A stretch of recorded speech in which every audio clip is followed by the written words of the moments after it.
How to see the saved passwords on iPhone. Hey guys, welcome back to the channel.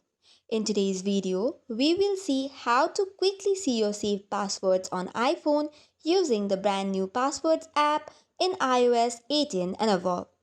First and foremost, make sure your iPhone is updated to iOS 18 or later.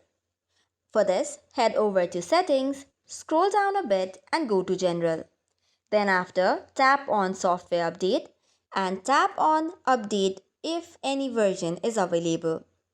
Once that is done, you will see a brand new app called Passwords on your home screen or App Library. If you do not see it, swipe down on your home screen and search for it.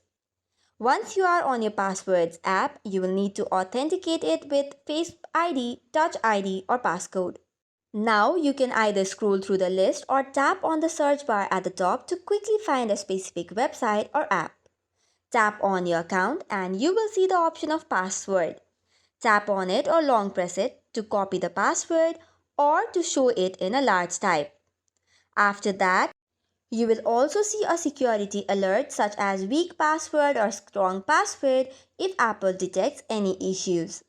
Likewise, if you would like to share a password with family member or friend, you can tap on the share button or get started with share passwords or passkeys. That is all for today's video. Make sure to like, subscribe and drop a comment if you found this helpful.